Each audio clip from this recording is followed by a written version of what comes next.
is we're gonna find Masha as what we call that working number, right? So we have the 3 levels. We have the connection, perception, and working level. So you're at 9. We're gonna keep it at 9. We're gonna look at Masha here, and you're going to tap on that bumpy button on the side.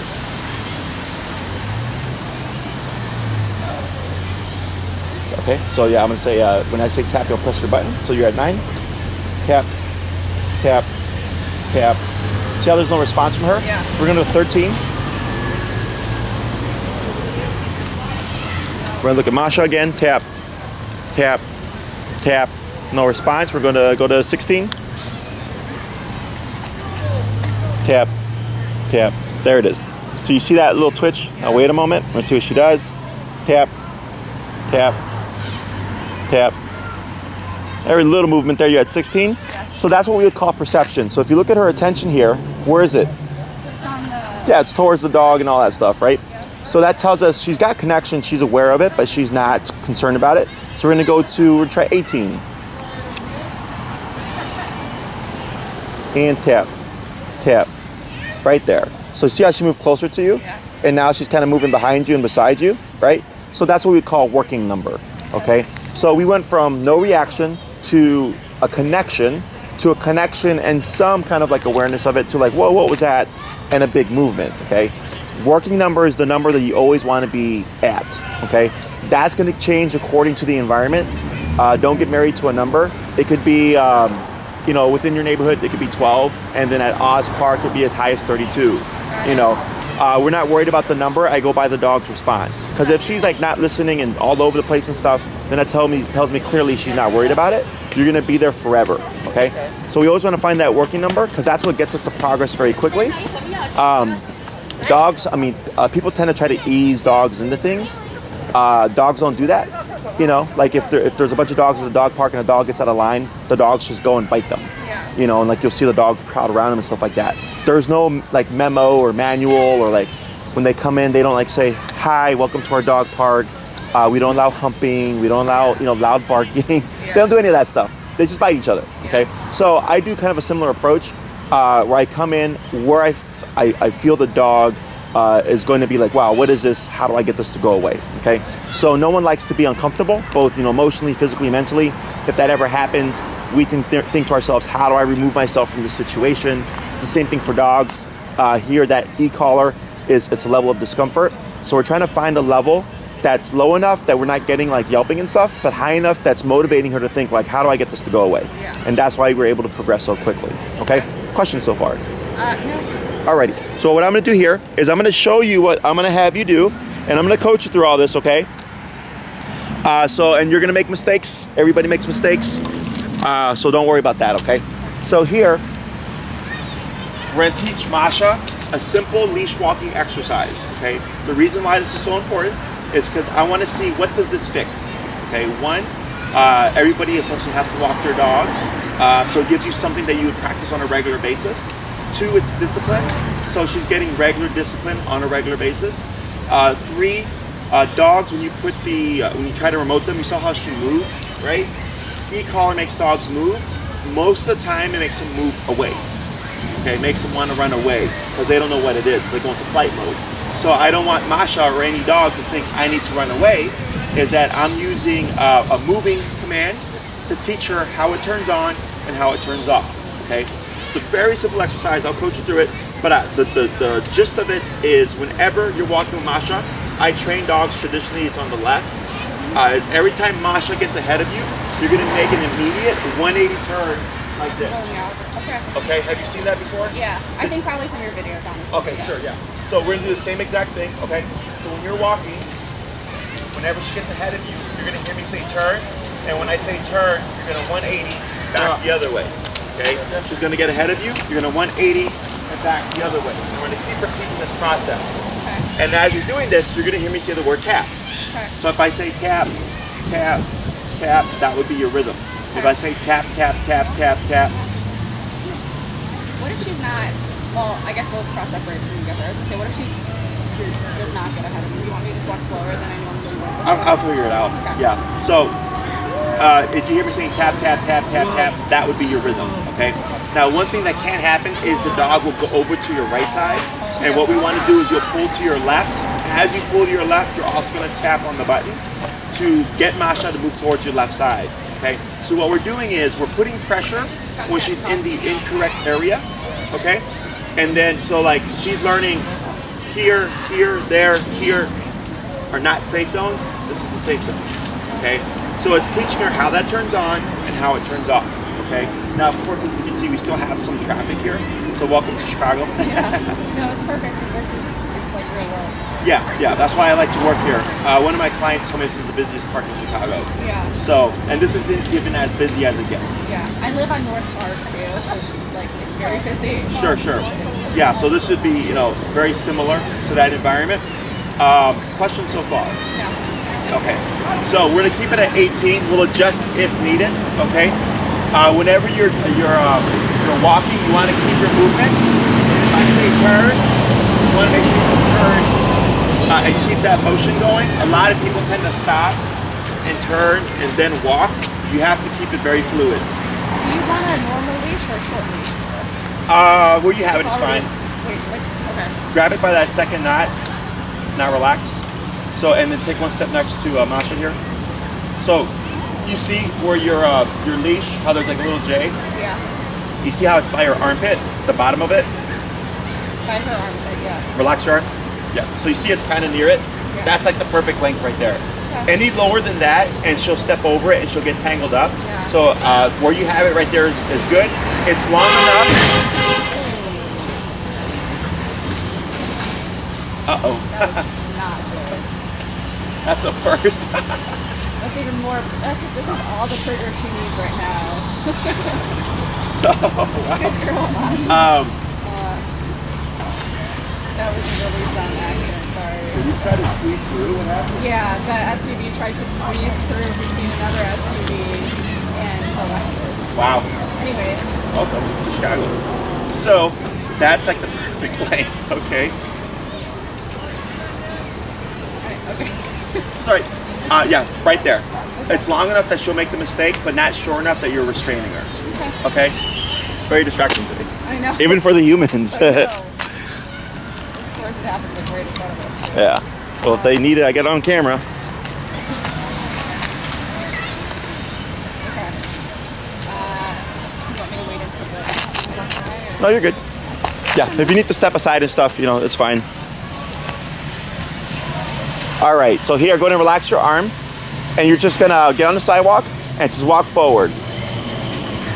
Now turn, tap, forward. Turn, tap, forward. Turn, tap, forward. Good. Turn, tap, tap, forward. Turn, tap, tap. Good. Turn, tap, tap, forward, good. Keep forward, good. Turn, tap, forward, good.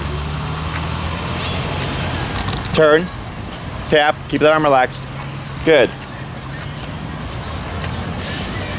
Keep forward, good.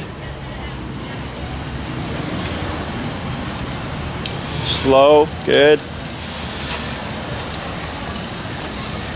Turn, tap, good. Forward. Good. Turn, tap, forward. Good. Turn again, tap. Good. Let's go down to 16. And if you land on 15, 14, 17, general range is fine. Yeah, and then relax. Good, and turn. Forward, tap. Good, pull to your left, tap, good. Keep forward, keep straight, keep straight. Turn, tap.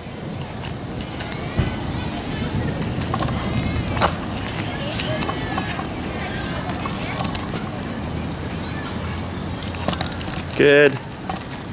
Turn, tap. Tap, forward, good. Relax. Turn, tap. Now walk slow here. And slower. And stop. Good. Okay. So here, what are we achieving with Masha? Walking in rhythm with me, closeness. Right. That's just being next to you, right? Following your lead. So here, being relaxed is super important. When people walk their dogs, they tend to be tense to like physically restrain the dog, and that can create more frustration. It can escalate, anxiety, fear, nervousness, or aggression, or aggressive responses. Because when you put tension, you're adding stress, and the dog's already under stress. Okay, so anxiety, fear, nervousness, or aggression are stress responses. So the dog's already under stress. You're adding more stress, and then we get a bigger problem. Okay, so that's why it's always nice to be relaxed. Because, well, one, shouldn't be tense, but two, we don't want to be feeding tension to her.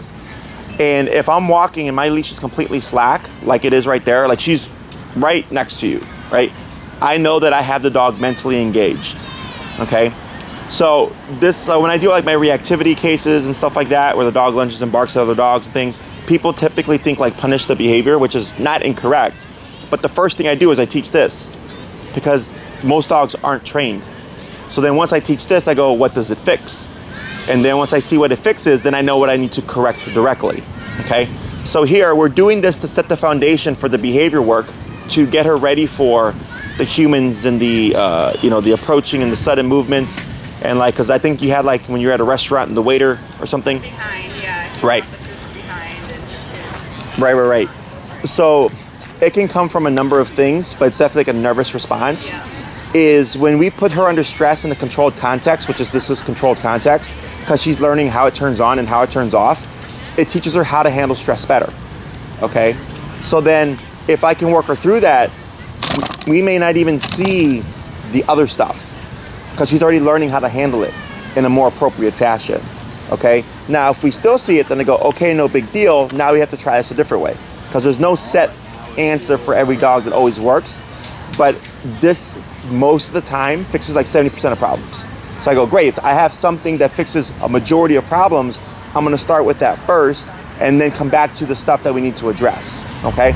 Also, it's teaching you how it works, right? Because you're not used to e-collar training or anything like this. Like I've been doing this for 10 years, which is why now I can just coach people, right? Whereas before, like I had to show people and then give it to them and then explain it to them, right? So because I've done this for so long, I go, great, I could just coach people, make it super simple and still get the same level of control as if I was training the dog myself, okay? So you're developing your skills as well and learning how this tool works.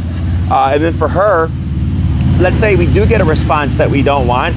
When we remote her, she should understand that it means like, oh, what I'm doing right now, mom is disagreeing with. So I'm gonna stop doing that. So now it becomes a line of communication as opposed to this thing that just punishes the dog, okay? Question so far. So the reason why we went from 18 to 16 is because she was responding a little too much, and I feel like we could have gotten same result with the lower number. Don't always feel inclined to have to always go lower unless it really feels like that's the right answer. Because for most people, they feel bad when they do e-collar and they're thinking like, oh, I wanna be as low as possible. And they get so stuck on being as low as possible that they inhibit themselves from progressing because the dog actually needs a higher number, okay? So it fluctuates, and Masha's giving you the information, okay? How she responds to things is what's telling me what's too much and what's too little. And once you get kind of used to reading her body language and her responses and stuff, it'll become really intuitive where you'll just be adjusting it and you don't even think about it, okay? do you think it's in part, like, is it mainly the collar and the response, or is it also, like, if it was you or someone she doesn't know, holding the leash and walking her, do you think she would have the same reaction? It could be, like she could have a worse reaction. I actually had that happen to me 2 times in the past week where the dog was fine with the owner, and then when I took the leash, dog flipped out because there was so much attachment to the owner, okay? And I worked the dog through it and then no problem. But it was definitely bad in terms of how it looked, okay? Is that something you would recommend sometimes, like trying with other people? So her walking with other people would help with socializing. She has before, right? Like I had to go away for a few weeks, and she stayed with me for a long time. She's good. Like she's fine with anyone walking the leash. It's more when they're off the leash. My nieces walked the leash when we were camping, and she was great. And then as soon as they were off the leash, she's like, I don't really care about it anymore. Sure. But I was just curious. Like not care about her in a negative way, or like just like indifferent? She's indifferent. Yeah, She's then that's indifferent normal. Until they approach her, and then she's like not having it. Yeah. Unless they're holding her leash and like serving her in a way. Yeah, it's super common. So, because the leash acts as a physical connection. Like, whoop, we're holding hands, right, for the dog. But once she's off the leash, now flight response is an option. So now it's like, hey, I can get away from you now, right? That if you try to come towards me, or I can set boundaries now because I can jump and nip at you and then jump back and get away, right? So with on the leash, you can go either way. On the leash, you can go great, or on the leash, you can go bad. Like there's no set in stone answer. I just know like what the options are and like what to anticipate, and like the dog will tell you. So like if you watch the one dog's video, his name's Elmo. It's going up today. I'm not today, and probably by Monday. I took the leash, and within like a minute or two, I was like, yeah, this dog's gonna bite me. We need to change the leash, because I could already see the stress levels going up. I see, okay. Yeah, so if your niece took the leash and you're like, you would recognize like, man, this is not looking good. Okay. Yeah, I was just curious because I want to like do as much as possible with her. So. Yes, so I do recommend like, you know, and we'll talk about this like going on, but like activities with dogs are what build relationships. But most people think it's like the petting and I give you treats, but it's not. Like structure and walking and discipline, right? So maybe for the first time your niece walked Masha, like it was fine, but then afterwards she was indifferent. But let's say you had your niece do it every day, Monday through Friday for a couple of months. Yeah. That's the difference, right? Is now that's a regular thing. It's not really possible, but yeah. We don't live near each other, but yes. Right. Okay. But that just kind of gives you an idea, because most people think like if I give a dog a couple of treats, they're gonna like me. I'm like, that's not how it works. Okay. Just like with humans, things take time before we really develop an opinion about someone or something. Same thing for dogs. Okay. Questions so far? So we're gonna do same thing, except now we're gonna keep it at 16, and instead of going forward, I'm gonna have you actually just turn off towards the other way. Okay. Yep, and then forward.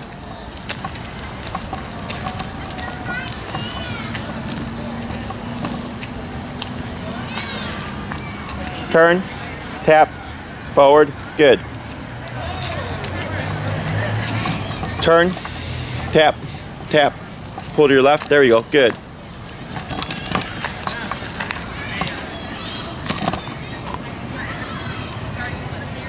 Turn, tap, forward, there you go.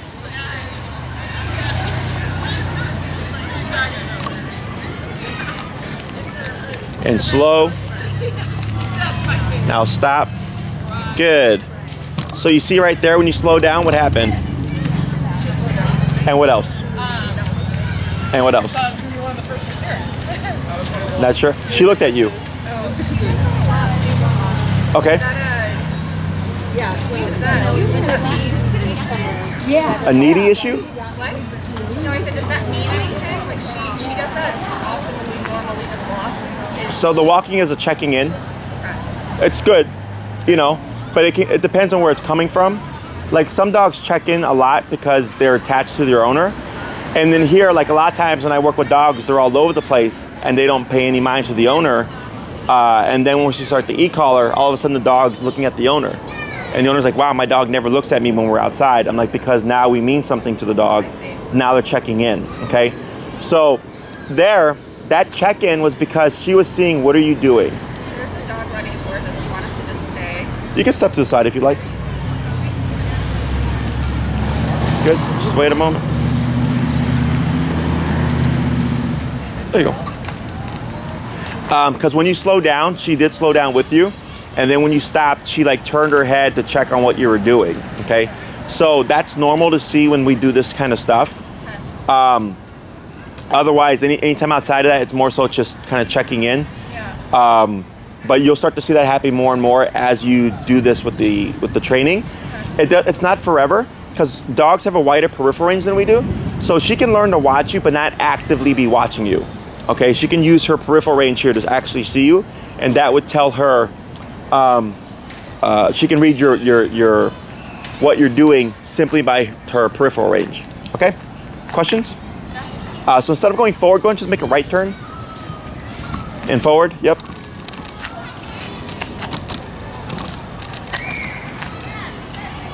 Turn, tap, forward, good. Pull to your left. Pull to your left, okay. Tap, pull to your left. No, no, pull to your left. There you go, now forward, tap, forward. There you go, like that, now relax. Good, because she went to your right side. Now turn, dip, pull to your left, tap, good. Relax, pull to your left, tap, good. Pull to your left, tap, good. Now turn, good turn, nothing here. Keep moving, good. Keep moving.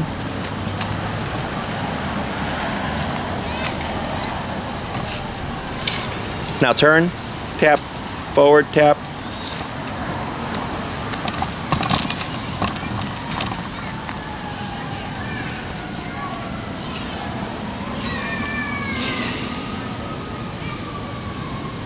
Good, slow turn. Pull to your left, tap, good, relax, good. Now slow walk. Good, and slower, and stop. Good, there she is again. A little stress on, good. Do you know why I had you do a slow turn? Because I can already see how she's being mindful of you. Is that you're only doing those abrupt turns when Masha's not paying attention, okay? So when she's already ahead of you, you just turn, okay? Turn and tap to correct her, to bring her back to your side. But if she's being mindful, like she was, we do a slower turn so that she can actually have a chance to turn with you, okay? So turning is much like driving. You drove here, right? Yeah, walked here. Oh, you walk, but you drive. Here, but I drive. Okay, what do you do before you stop? Which does what? Slows the car down. Correct. And what do you do before you turn? Turn on your signal. And what else? You look both ways. What else? Look at driving test. You inch forward. Well, if you're going fast into a turn, what would you do? You turn the wheel. You slow down. Oh. Otherwise, you'll flip your car. Okay. You know, if you're going too fast. Gotcha. Yeah, but we slow down before we stop. We slow down before we turn. Okay. The reason why, and we have other things like you said, like the blinker and all that, right? Because you know what you're doing, the people around you do not, as we just saw, right? So, if you do not communicate with your fellow drivers, hey, I'm coming to a stop, I'm slowing down, or hey, put on my blinker, I'm turning to the right, and I'm gonna slow down, right? We're gonna crash. Okay. So for the dogs, it's very similar. You know what you're doing. Right? You know how long you're going to be going, how far you're traveling, when you're going to turn and all that stuff. Masha does not. So we do this change in motion, one, to see is Masha paying attention. So if you slow down and she's being mindful and paying attention, what should she do? She should slow down, right? So then, had she kept going, that tells us she's not paying attention, then I would just turn and tap to correct her, okay? So I'm using every opportunity that Masha gets ahead to teach her what she should do, which is follow my lead, okay? So the biggest thing that I do, the most common thing is just changing pace, okay? So when I saw you walking, she was right there beside you. I'm like, okay, cool. She looks like she's being mindful. So we're not just gonna just turn. So I said, slow turn, and you did. And then Masha was right there beside you. And I said, good, nothing there, because there was nothing to tap for. Then you kept walking forward. Then I had you slow down. Then I had you stop, and there she is, okay? So heel is a two-part exercise. Right now we're really focusing on Masha, and I'm teaching you some stuff that you're gonna need for this week. But the second class, it's a lot more on you about how to communicate with Masha, what you're doing, so that she can be able to do this, okay? We avoid any, crashes or whatever, because if you're not doing anything correctly, she's not gonna know what to do, okay? This stuff that we're doing is human stuff.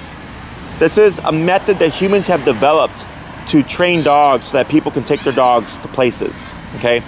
They're not meant to do this. She's not meant to be on a leash. She's not meant to be on a harness. She's not meant to have a training collar or any of that stuff. She's meant to be free, out chasing squirrels and all that stuff. So here, we have to take the time to educate her so that she understands what we're wanting of her, okay? Questions so far? All right, so we're gonna repeat this a few more times, and then we're gonna see if we can add in something a little extra today, because she's doing really well, okay? Questions? Nope, alrighty, forward.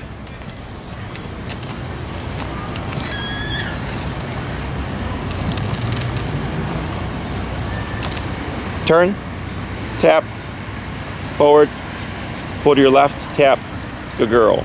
And relax, good.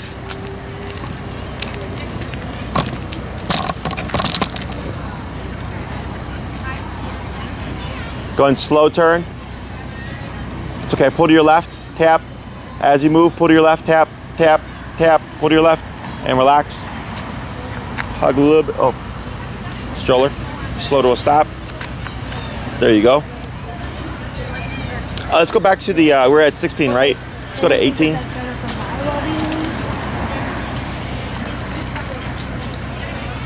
Okay, and instead of going forward, go ahead and make a right turn. There you go. Yep, tap forward. Tap to your right on the sidewalk. There you go. Forward, tap. There you go. Good girl.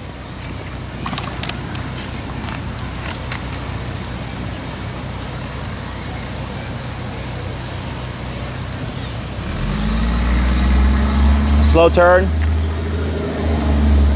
Forward, tap. So you couldn't see, but she got distracted by something over there. Pick up your pace a little bit.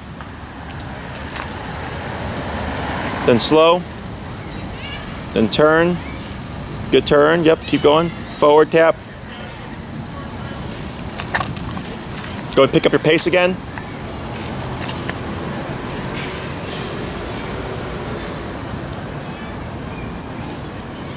Good. Slow down to a turn. Good. Pull to your left. There she goes. Good. Relax. Good. Now slow walk, but keep walking. Turn. Tap. Forward. Tap. Good. Tap. Good. Slow turn. Good. Hug to the right a little bit. Tap. Go and slow down. And I'm gonna have you go ahead and you'll step aside, and I'm gonna have you tighten that collar like a notch or two.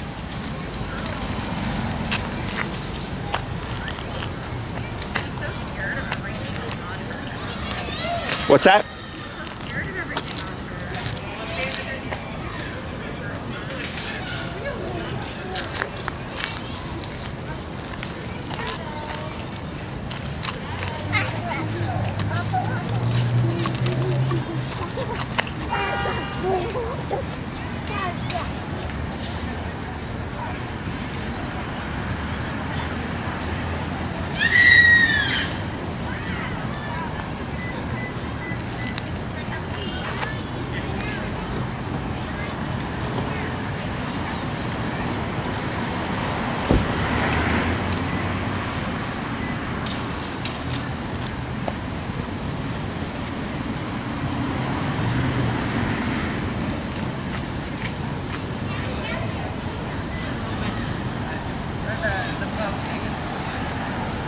What's loose? The bow.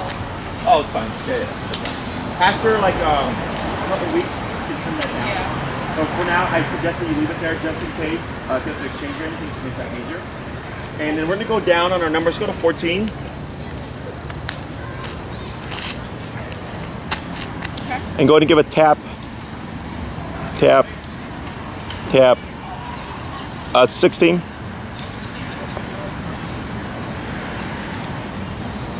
Tap, tap, tap, tap. 18. Tap, tap, tap. Yeah, her numbers is going up now. As she's starting to settle. So what you interpret as like fear and stuff, like I'm not really seeing fear here. I thought it was more when you just like when we talk through the difference between nervousness and fear. Often, at least from what I've seen too, it's nervousness just because of her normal actions. This is the first time she's had that collar, and general. Sure. So with the harness, same thing. When she had her harness on the first time, it took her a while to like settle into it, so she would be extra nervous or extra calm. I mean. Yeah. So I noticed that when you because the energy that I'm seeing here is unsure. Yeah. And I'm seeing a little bit of shaking here, which can be either due to the environment or due to the collar, which is normal. If you soften your energy, and you should just be neutral. So people tend to soften their energy because they want to console or provide comfort for the dog, right? She is shaking against me. Yeah. So, but you have to be indifferent to them, okay? And it's not. I'm not doing this out of meanness or anything, but when you soften your energy, because a dog that's anxious, nervous, fearful, again, they're responding to a stressor, right? And if the human is not taking, or someone or something is not taking the leadership role, it makes them go under more stress, okay? So, let's say we take a family, right? You got a husband, wife, kids, and then there's a burglar in the house. Would you expect the kids to confront the burglar? No. The parents, right? Because they're the authorities, they're the leaders of the household. That's not the child's responsibility, okay? Now let's say mom and dad are gone. We have 4 children, the oldest is like, let's say a 16-year-old, and then the rest are kids, okay? And there's a burglar in the house, but mom and dad are gone. Who would most likely be the one to step in, to confront the burglar if they chose to do so? Yeah, because they're older, right? Because they're physically stronger than the kids. So for the dogs, the same thing. But it's not about physical strength, it's more so just about like providing a sense of security as opposed to being a security blanket. Those are 2 different things, okay? So a lot of people are the security blanket, okay? Where I provide a sense of security. So then when the dog is with me, they're like, yeah, I'm anxious, but I know Jesse will take care of anything, so I don't have the stress of protecting us. Does that make sense? So here, when you're softening your energy, I understand why you're softening your energy, but for her, she's going, well shit, I'm nervous, and then your energy's down here, like you're not leadership energy, okay? So nurturing energy and like leadership energy are different, okay? So when I work with the dogs, like let's say I got a dog right now in my facility that just started training with my daycare for a while, was kept in a garage for the first like 3 to 6 years of her life, completely antisocial, never been outside of the garage other than the pee, poop in the yard, that's it, okay? Dog was like terrified of everything. But the owner just kept pushing, made great progress, but now she hit a plateau. Now she's working with me, right? And she's making more and more progress every time. Because when we work with her, we're not babying her because she was kept in the garage, she was neglected, because we see her being very anxious and shaky and stressed and salivating, right? We treat her like any other dog. And we expose her and we discipline her just like any other dog. So then she's like, oh wow, like I don't need to be worried with you guys, because if something were to happen, when you're providing the disciplinary structure and the rules, what you're saying is, I'm the one in control. Okay? So then if you're the one in control, the things that would happen in life that would be a stressor shouldn't be anymore, because that's on you now. Does that make sense? Yeah. And we're doing this indirectly through the training right now. Okay? We're doing this indirectly. This is very non-confrontational, which is why I do collars so much, because with prong collar, you're yanking the dog.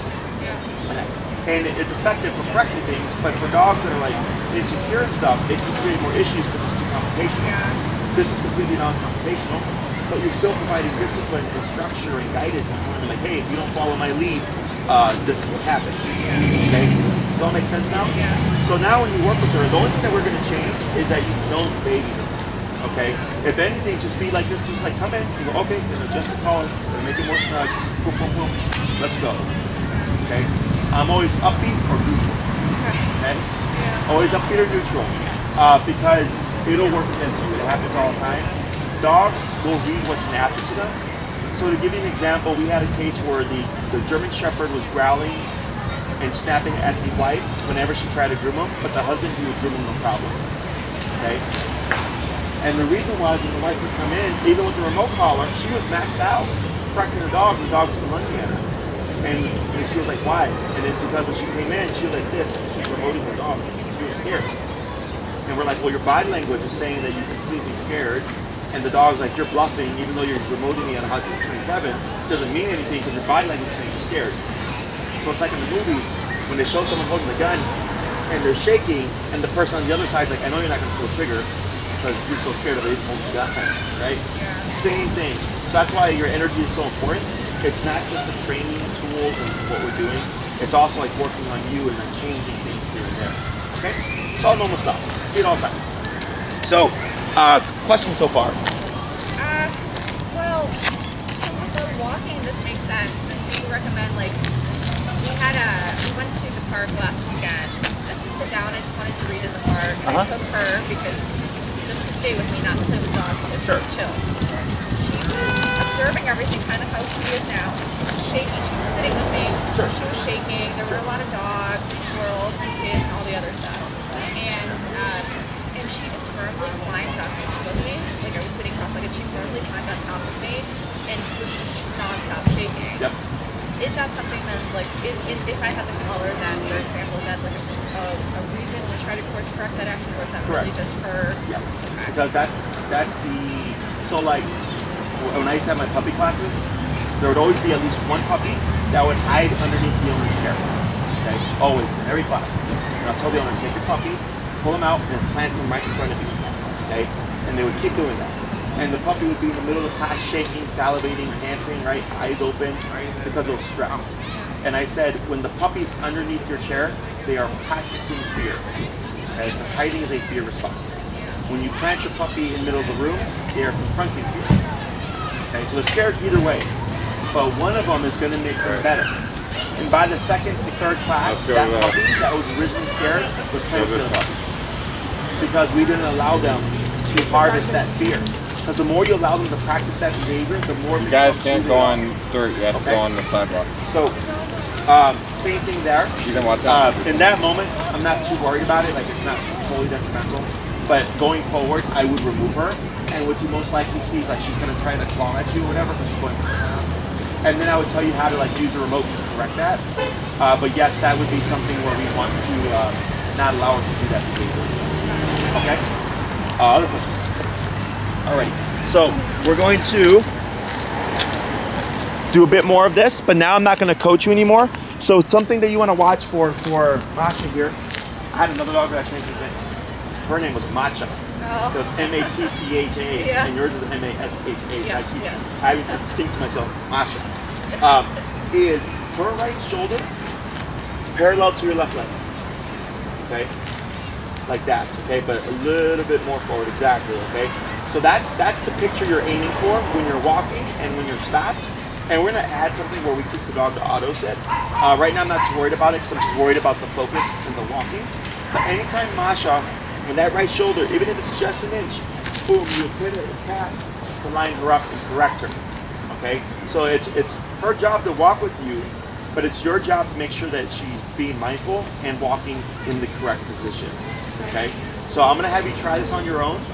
That change in pace that we're doing where I was like speed up and slow down was simply to test Masha's attention to see how well she was getting the exercise, which she was doing really well. But you can also use that change of pace to kind of test her a bit. What you don't want to do is abruptly stop. Okay, because if you abruptly stop when you're driving, what would happen if someone's behind you? Exactly, it's too quick, right? So I want you to think of that whenever you're walking with her. It's like I have to slow down when I come to a stop and when I'm going to come to a turn. And if she slows down with you, perfect. If she doesn't, we'll turn it correct, okay? And when we slow down, I do at least 2 to 3 steps. More is perfectly fine, but at least 2 to 3. Okay? One quick question before we begin. So sometimes, especially on like narrower streets, when there's other dogs that are approaching, there have been instances where they will pull at her, lunge at her, bark at her, pull at her. Yeah. And so in that situation, sometimes you can kind of tell ahead of time because the dog will be like pulling and lunging from a mile away, essentially. So outside of crossing the street, if it's that far away, I'll just cross the street with her. Sure. But how do you recommend, like, before I was kind of bred and like the pull to get in between the dogs? Yeah, you can. So then you could move her to your right to act as a buffer. In the beginning, for now, what I think is always easiest is just stepping aside if you have the space to like this. Yeah. And then letting them, and then you would shorten your leash. In case like she decided to move forward, we don't want them interacting. I shorten my leash, I let them pass, I give my slack back, I then go to move again. Okay? And I got some videos about that where I show the owner because their dogs are reactive. If you want more of a visual, you can shoot me an email and I can forward you a link. But otherwise, just stepping aside, shortening your leash, just in case that dog is too close. And feel free to say something. You know. Yeah. Sometimes it's like, especially on smaller streets, is sometimes you turn a corner and there's the dog like pulling and whatever, Sure. or even little yappy puppies that. Yeah. You know, For sure. Anyways, okay, that's good. Thank you. Alrighty, whenever you're ready.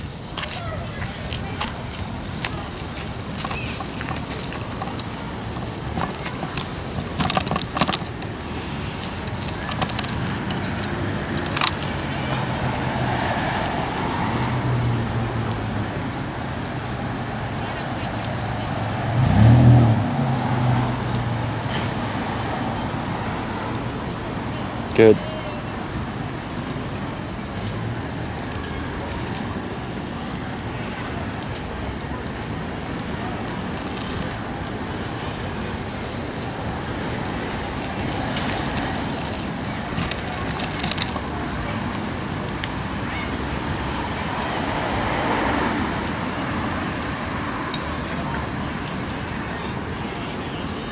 Good. Relax.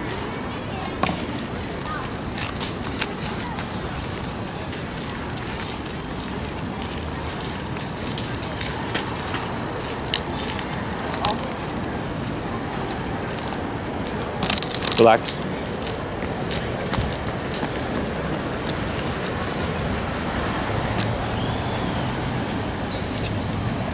Good. Forward. Good.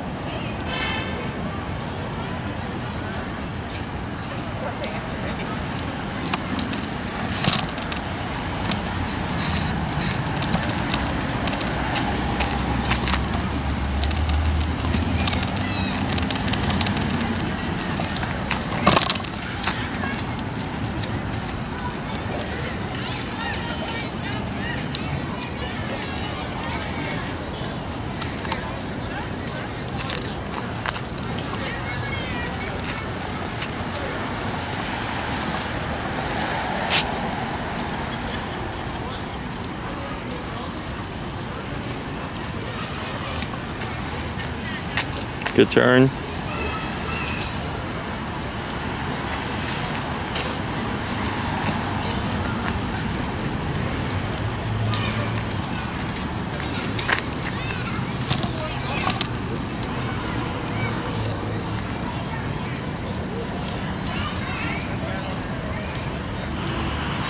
Good.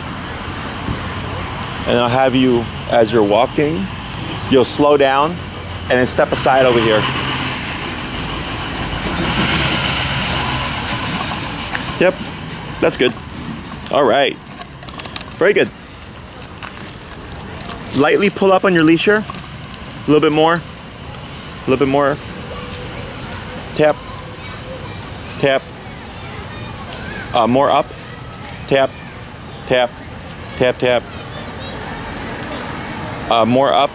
Tap, tap, tap. So what I'm gonna have you do is you're gonna take the leash and pass over to your right hand with the remote like that. That's good. And then your left hand is gonna reach down towards your butt. And you're gonna pull up and push down and tap at the same time. Pull up and push down. Correct. Tap, tap, tap. Push down on that butt. Tap, tap. Does she feel really tense? Yeah. Okay, up. That's okay. More pressure up, more pressure down. Tap, tap, tap, tap, tap. Wait a moment. Up, up, up, up. Tap, tap, tap, tap, tap. Tap. More pressure down. Okay. Tap, tap. So here when she moves, you have to keep it really static. I'm going to have you grab a little higher up on that leash with your right hand, give you more leverage, and I'll have you step aside so it's more of a smoother surface here. And try that again. What is this doing? To get her to put her butt down. Oh, okay. But then I could have eaten it. Goodness smells of money. Yep. Okay. Yeah. She knows how to sit to it, sure. Right, but so you see this tension here? Yeah. The resistance is because she's uncomfortable with the the environment or the exercise. So So in order to get her comfortable with that, it's not so much about the sit with the verbal cue, it's the sitting through pressure. Okay, yeah. And you're gonna do slower taps. Yeah, yeah, yeah. A little bit more pressure on the hind quarter. Yeah, yeah. Almost. And so on the leash here, you want to be real close. Yeah, like that, but with the right hand. There you go. Yeah. Yeah. And slow taps.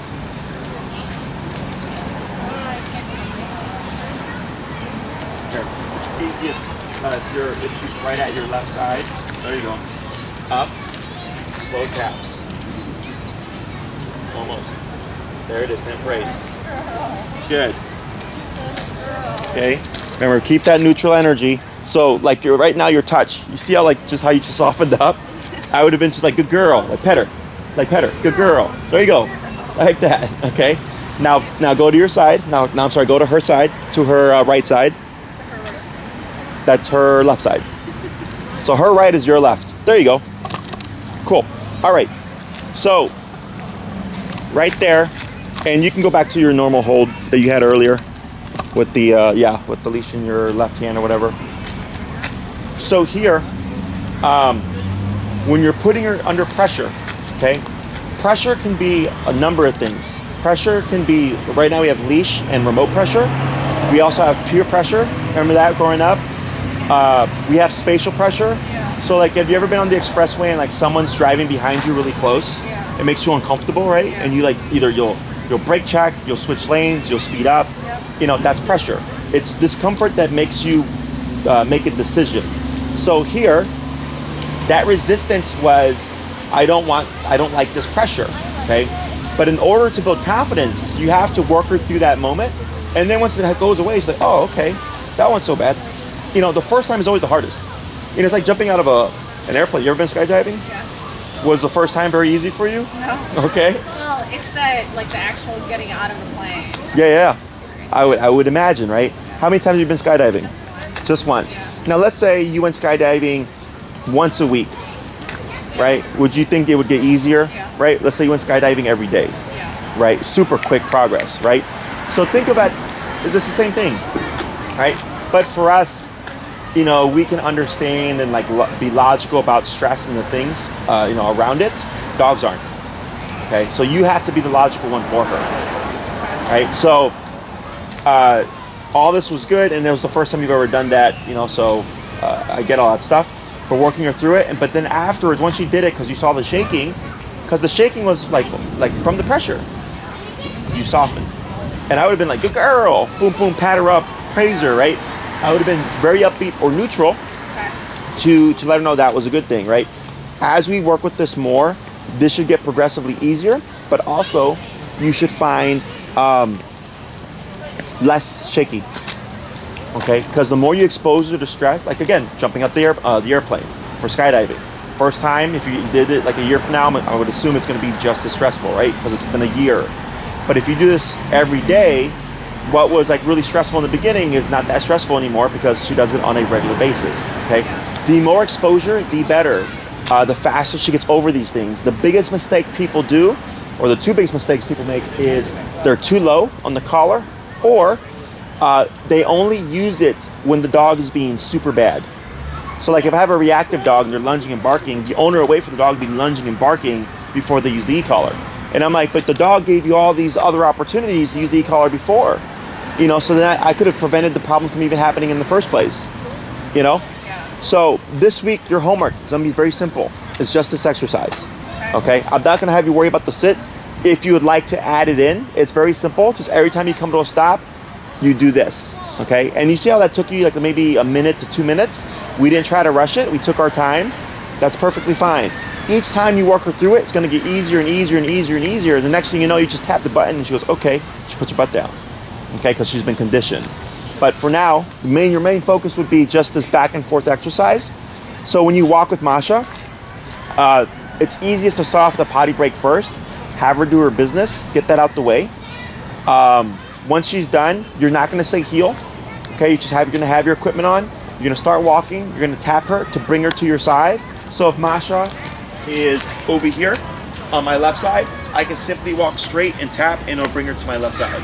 If she's on my right side, I would turn like this, so now she's on my left side. And I would tap and walk to bring her here and just keep going, okay? Once you start that exercise, it's your job to keep her at your heel, okay?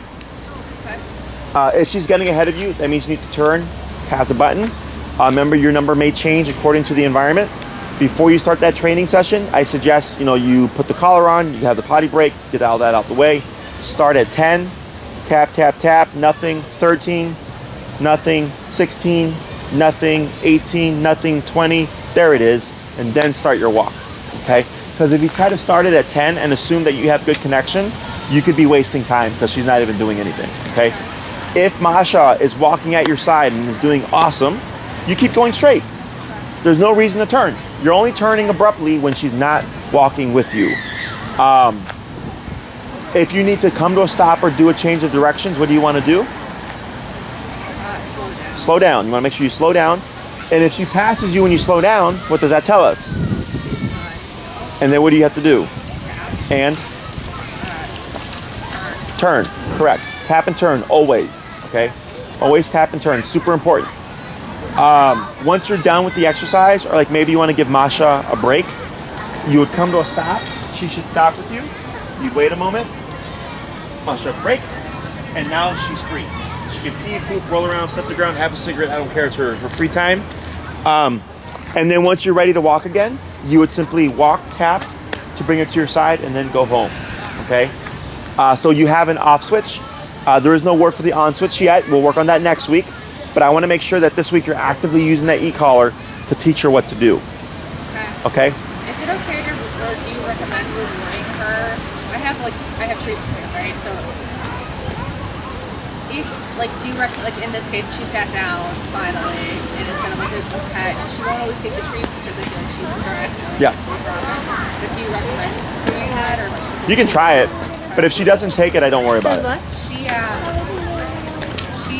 I'm probably reading into it too much because I'm also attached to her, but she sometimes acts like a human in some ways where she will she's gonna be upset with me when we get home, I'm sure, because of this, She's just decompressing.